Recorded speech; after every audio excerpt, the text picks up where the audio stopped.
저희는 정부 지원 사업에서 잘 된 경우는 아니에요. 승률이 되게 1할 정도밖에 안 되기 때문에 다만 떨어지면서 느낀 점은 일단은 기술이 있어야 된다. 두 번째로는 그 시대에 핫한 키워드들이 있을 거예요. 예를 들어서 요즘은 뭐 뭔지 모르겠으나 코로나 때라면 메타버스라는 것도 있을 거고 뭐 ESG 이런 것도 있을 거고 거기에 나만의 기술이 있다라고 하면은 사실 보는 입장에 되게 이해가 쉽죠.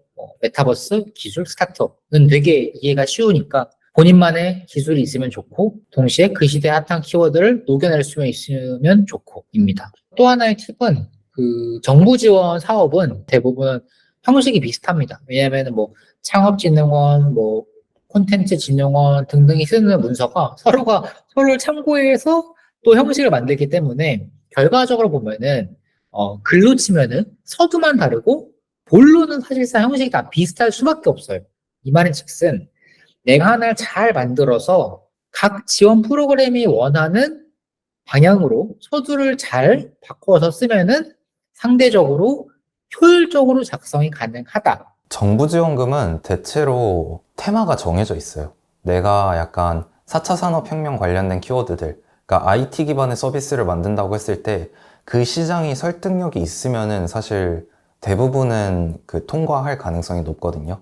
근데 이제 AI 기반으로 소개팅 앱을 만들겠다라고 얘기를 해도 그 정부에서 지향하는 거는 뭐 저출산 극복이나 아니면 결혼 인구 수를 더 늘리겠다 이런 맥락이잖아요.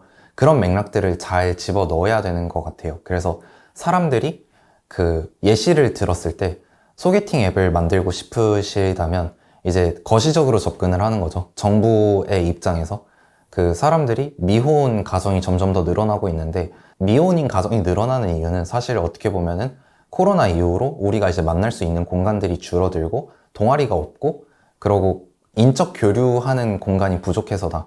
근데 요즘 대부분의 뭐 Z세대, 다음 세대들, 미래 세대들은 그 모바일 앱을 기반으로 이제 소통을 하기 때문에 그 모바일 앱으로 처음에 이제 교류를 틀 수 있는 서비스를 만든 다음에 나중에 오프라인까지 이제 매칭해 줄 수 있는 서비스를 기획을 하는데 그 과정에 있어서 어쨌거나 모바일 앱 서비스를 기반으로 소통을 할 예정이니까 그걸 이제 AI 기반으로 학습을 시켜서 그 매칭 확률을 높여주는 알고리즘을 개발해서 특허 등록하고 궁극적으로는 더 많은 이제 커플들을 결혼까지 이어질 수 있는 확률을 더 올려주겠다.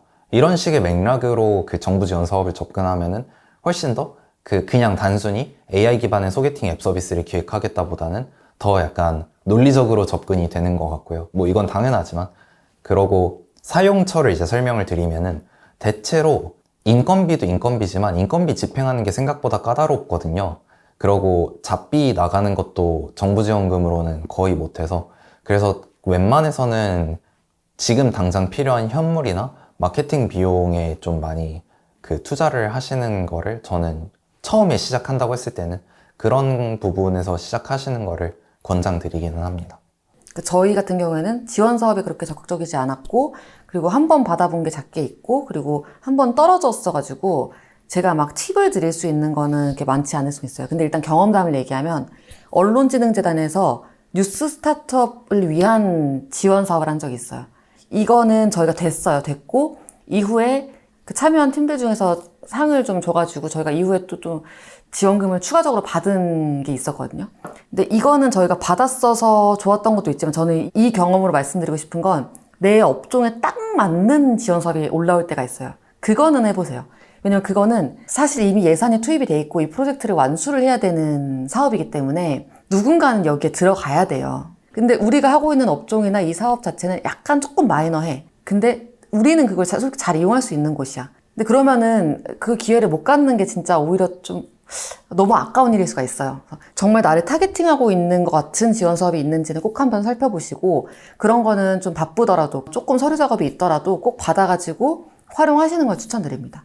특히 저희 같은 경우에는 초기에는 수익이 일어나기 어려운 콘텐츠 기업이라고 얘기를 드렸는데 이런 입장에서는 외주로 이 몇천만 원, 그러니까 지원 사업 규모 정도 돈을 버는 거는 꽤 걸리고 굉장히 갈리거든요. 그리고 내가 좀 어느 정도 기획력을 외주에다가 주고 있어야 되기 때문에 내 콘텐츠 만드는 데 소진이 되고 나한테 딱 맞는 건 꼭 한번 지원을 해보시고 이왕이면 끝까지 받으셔가지고 이력 한 줄 남기시고요.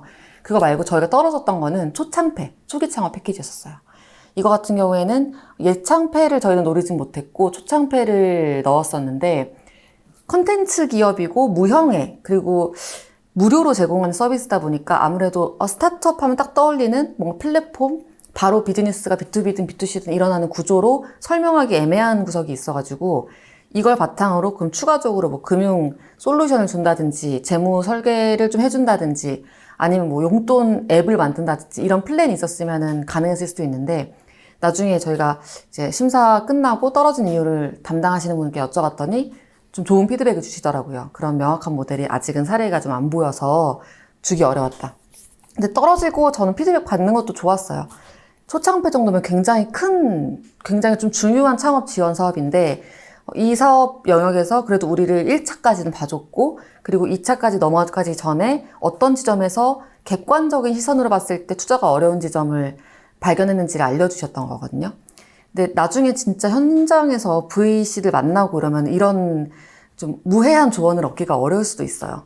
굉장히 본격적인 이해관계가 벌어지기 때문에 지원 사업에 마치 레주메를 여기저기 넣어보는 것처럼 넣어보고 내가 객관적으로 어떻게 나를 포장해야 하는구나.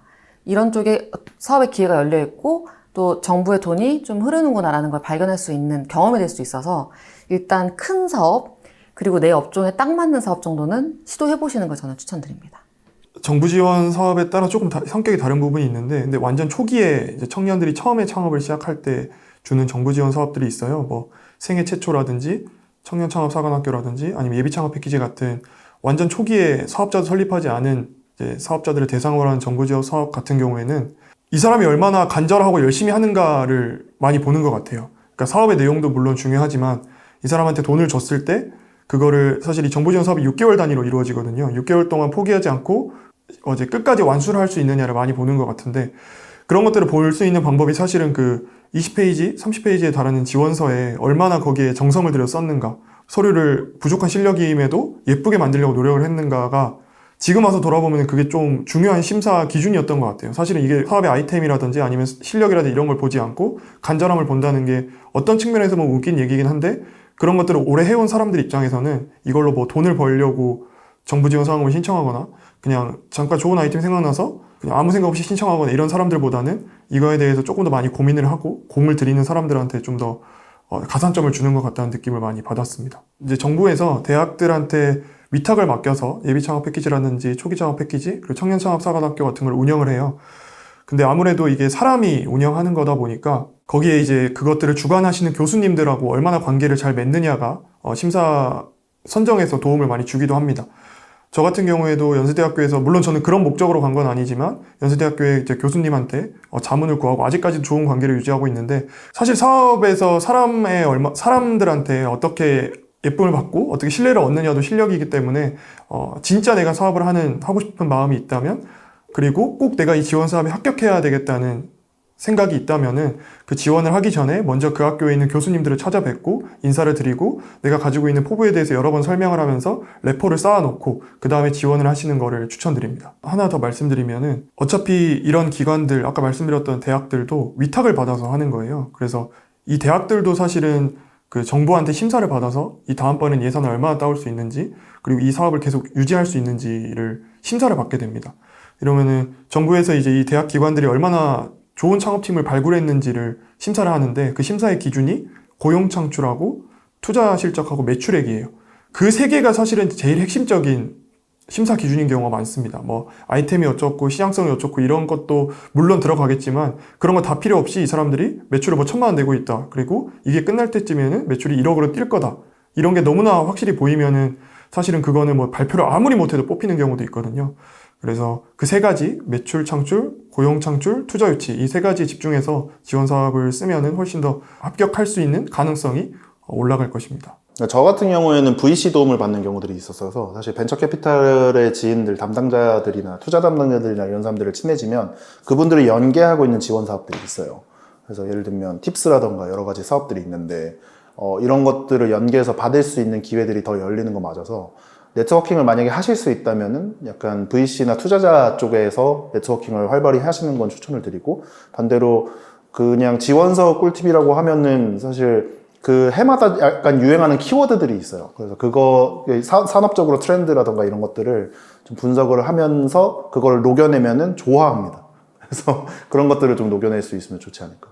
요 나의 사업계획서를 심사하는 심사위원들의 생각은 뭘까를 생각해보면 되게 답이 어느 정도 나오는 것 같아요. 그들은 제일 두려워하는 거는 사실 이런 거거든요. 내가 이번에 5천만 원 지원해 주는데 이 친구가 그냥 이걸로 밥 사 먹고 술 먹고 그냥 사업은 그냥 한두 달 만에 접는 건 아닐지. 예, 그거를 경계해야 되는 것들이 이제 정부의 역할이고 그 심사위원들의 역할이거든요. 그래서 그렇게 생각해 보면 사업계획서를 이제 작성을 할 때 되게 많은 중요한 것들이 있지만 그냥 쉽게 말해서 나의 열정, 사업에 대한 열정을 보여주는 게 되게 중요하다고 생각해요. 근데 뭐 그 열정이란 게 단순히 글로 나는 앞으로 이렇게 할 거다 라기보다는 나의 과거의 어떤 근거들을 보여주면 되게 좋은 것 같아요. 그래서 과거의 근거라고 하면은 내가 이 아이템으로 대단한 수백 명의 고객을 모객한 건 아니지만 정말 수십 명, 한 10명이라도 최소 고객을 모객을 해봤다. 그리고 단돈 30만 원이라도 벌어봤다. 그리고 그거에 대한 지표를 구체적으로 숫자로 작성을 하고, 그리고 사진이 있으면은 반드시 첨부를 하고요. 그런 식으로 그 본인의 이 사업에 대한 열정을 보여주는 게 되게 중요해요. 나는 5천만 원을 이번에 만약에 지원을 해주신다면은 절대 이 돈을 허투루 쓰지 않고 내가 진짜 이 사업을 위해서 비용을 지출을 하겠다라는 거를 보여주면 좋은 것 같습니다. 또 하나는 요거는 사실 지원 사업뿐만 아니라 그냥 시드 단계에서 투자를 유치할 때, 그러니까 초기 단계의 스타트업에게 되게 중요하다고 생각하는 점인데요. 결국에 초기 단계, 그러니까 시드 단계에서 엑셀러레이터 또는 VC들은 많은 것들을 보지만 가장 많이 보는 게 그 팀과 그 아이템의 시장성입니다. 시장 규모. 요거는 정부 지원 사업 사업계획서에도 마찬가지일 거라고 저는 이라고 생각을 합니다. 그래서 결국에 내가 하고자 하는 이 사업 아이템의 시장 규모, 그리고 앞으로 이 시장이 빠르게 성장할 거다라는 내용을 좀 시장 조사를 통해서 수치를 근거로 제시하는 게 되게 중요하고, 또 하나 보통 이제 정부 지원 사업 하면은 맨 마지막에 사업계획서 맨 마지막에 팀원을 쓰는데, 팀에 대한 소개를 쓰는데 사실 그 부분을 좀 소홀히 할 수 있는데 생각보다 그 팀을 굉장히 많이 봅니다. 그래서 팀 구성도 많이 보고, 그래서 결국에 그 팀원 소개를 할 때 굉장히 구체적으로 잘 적어주시면 좋을 것 같고, 특히 이 사업 아이템을 잘하기 위한 어떤 역량을 갖췄는지 그 사업 아이템과 그 팀원의 역량과의 관계를 잘 보여주는 게 중요하다고 생각합니다. 사실 이 돈을 받는 것도 그렇지만 쓰는 것도 되게 어렵습니다. 왜냐면 되게 번거롭거든요. 네, 서류 막 증빙하고 이런 과정들에서 진짜 시간과 노력이 많이 들거든요. 그래서 꿀팁이라고 하면은 사용할 수 있는 계정들이 되게 많은데, 집행할 수 있는 비목들이 되게 많은데, 거기서 좀 큼지막한 거 위주로 이 비용을 집행하는 게 되게 편해요. 그래서 큼지막한 거라고 하면은 이제 인건비, 그리고 사무실 임대료, 아니면 기계장치비, 노트북 이런 걸로 처리를 하는 게 좋습니다. 짜잘하게 1, 2만 원 밥 먹고 이런 것도 다 청구할 수 있는데요. 그런 거는 되게 골치 아픈 경우가 많습니다. 저도 초창패 지원도 하고 다른 지원금도 제출했으나 잘 안 됐었어요. 근데 그 이유가 단순 그러니까 제품을 만들고 이제 판매하는 그냥 유통 쪽은 사실 정부 지원금 받기가 그렇게 쉽지는 않아요. 그러니까 명분이 딱 있는 건 아니라. 그래서 저도 몇 개를 지원했다가 안 되고 그다음부터는 그런 쪽은 잘 지원을 안 했었어요. 그런데 이제 중진공에서 이제 대출로 그러니까 되게 저금리에 저리에 이제 자금을 대출해주는 그런 지원 사업이 있어요. 그래서 그냥 공짜로 그냥 돈을 주는 건 아니지만 대출로 이제 주는 건데, 금리가 2%에서 3% 정도 초반대 되기 때문에 시중에 특히나 지금처럼 이제 고금리인 상황에서는 굉장히 유리한 거예요. 그리고 정부 지원금이 보통 몇 천만 원 정도까지만 나오는데 이 중진공 자금은 1억까지가 나와요. 그렇게 좀 큰 목돈을 한 번에 받을 수 있다는 것도 되게 장점이고요. 그래서 유통 쪽 이라서 내가 좀 받기 쉽지 않다. 그런 정부 지원금을 그럼 이런 중진공 자금 쪽을 좀 노려보셨으면 좋겠고, 이걸 이제 받을 때는 또 사실 단순 그냥 유통업으로는 좀 받기가 쉽지 않아요. 제조업이 있어야 좀 유리하거든요. 그래서 저도 이제 제가 화장품 브랜드를 하는데 화장품 제조업을 받았어요. 그러니까 사업자 등록증에 제조업을 넣었어요. 근데 그게 꼭 제가 뭐 제조 시설이 있거나 이렇게 하지 않아도 저는 이제 OEM으로 제조사에 생산을 하는데 거기랑 이제 그 제조 계약서 있는 거 있잖아요. 그것만 첨부를 해도 사업자 등록증에 제조업이 이제 업종으로 나오거든요. 그래서 제조업이 있으면은 이 중진공 대출뿐만 아니라 여러 가지 이제 정부 지원 사업에서 훨씬 더 이득을 받을 수 있어요. 왜냐면 우리나라가 이제 정부에서 또 많이 밀어주는 업종 중에 하나가 이제 제조업이기 때문에, 그래서 유통업 하시는 분은 제조업을 등록하실 수 있으면 꼭 제조업을 등록을 하시도록 하고, 네, OEM도 받을 수 있으니까 꼭 내가 제조 시설이 있지 않아도 된다는 걸 알고 등록을 하시고, 그래서 제조업을 받으신 다음에 이제 중진공에 청년 그 지원 자금이 있어요. 청년 창업 지원 자금. 그거를 이제 서류를 냈고요. 이것도 대출이기는 한데 사실 꽤 그 절차가 까다로워요. 그래서 서류로 사업계획서를 내고, 그 사업계획서도 그렇게 짧진 않거든요. 꽤 길게 쓰고, 이 자금을 받으면 어떻게 쓸 건지 이런 것들도 다 쓰고 해서 뭐 예창배, 초창배 비슷해요. 근데 조금 더 짧은 버전이라고 생각하시면 되고, 그렇게 제출하면은 이제 그 실사가 나와요. 위원이. 이제 실사도 받고, 그다음 이제 직접 가서 이제 PT 발표도 해야 되거든요. 중진공에. 근데 PT 발표가 길지 않아요. 뭐 5분? 뭐 되게 짧거든요. 그래서 사실 5분 동안 이 발표를 제대로 다 하는 건 거의 불가능하고, 그냥 이 대표자가 어떤 사람인지 좀 보는 목적이 더 크다고 저는 봐요. 그래서 이 중진공 대출을 받을 때 이제 중요한 거는 어쨌든 돈을 이제 정부에서 줬는데 그거를 이 사람이 헛되게 쓰면은 안 되잖아요. 그러니까 이 위원들이 보는 거는 진짜 지금 워킹을 하고 있는 사업체인가? 그리고 이 돈을 받으면은 어떻게 쓸지가 좀 명확한가? 진짜 비즈니스를 굴리고 더 키우기 위한 거에 쓸 것인지를 보거든요. 그래서 사실 사업을 그냥 처음 만드는 상황에서 뭐 아직 뭐 모델도 없고 상품도 없고 이런 상황에서 대출을 바로 받기는 좀 어렵고요. 좀 제품이 있고 판매가 좀 되고 있고 뭐 이런 식으로 어떻게 모델이 좀 있어서 비즈니스가 작동하고 있는 상황에서 더 내가 뭐 예를 들면 상품을 더 개발을 하려면은 이만큼 돈이 더 필요해서 이거를 이제 내가 받아오면은 상품 개발하고 투자해서 더 키울 수 있다. 이렇게 보여줄 수 있는 그런 상황일 때 받으시면은 잘 받으실 수 있습니다. 그래서 네, 중진공 대출도 한번 생각을 해보시고요. 그리고 이제 유통하시는 분들 중에 수출도 되게 많이 노리시잖아요. 수출을 하려면은 그 해외 박람회에 나가서 제품을 보여줘서 바이어들과 미팅을 하고 발굴을 해서 진행이 많이 되는데, 그 해외 박람회에 나가는 돈도 이제 거기 부스 차리는 비가 이제 몇백만 원 해요. 뭐 비행기 값도 들고 뭐 이래저래 해서 돈이 뭐 한 1,000만 원 정도는 이제 드는데, 그런 해외 박람회 같은 거는 이제 코트라에서 이제 해외 전시회 지원금을 주는 사업이 있어요. 그래서 저도 그렇게 지원을 해서 됐었고, 그때 또 좋았던 게 그 단순히 부스 참여비뿐만 아니라 이걸 홍보하는 그 제품 홍보용 자료를 만드는 비용도 한 300만 원인가를 지원을 추가로 해줬어요. 그래서 그 돈을 가지고 꼭 박람회 때 틀 것뿐만 아니라 앞으로 그냥 우리가 다양하게 쓸 수 있는 그런 홍보 영상을 만들었어요. 저희 제품 홍보 영상을. 그래서 그 300만 원으로 좀 고퀄리티로 이제 아예 좀 괜찮은 모델, 뷰티 모델 섭외하고 전문 뷰티 스튜디오에서 해서 영상을 좀 많이 찍어놨었고, 그리고 그거를 계속 저희 마케팅 자료로 다양하게 활용을 할 수 있었어서 이런 식으로 해외 전시회 가는 것도 전시회 참여뿐만 아니라 나의 마케팅 자료도 쓸 수 있으니까 이런 코트라 이런 쪽도 좀 알아보시면 좋을 것 같아요. 뭐 초창패나 뭐 이런 거보다 훨씬 경쟁이 덜하고 해서 되기가 더 쉽거든요.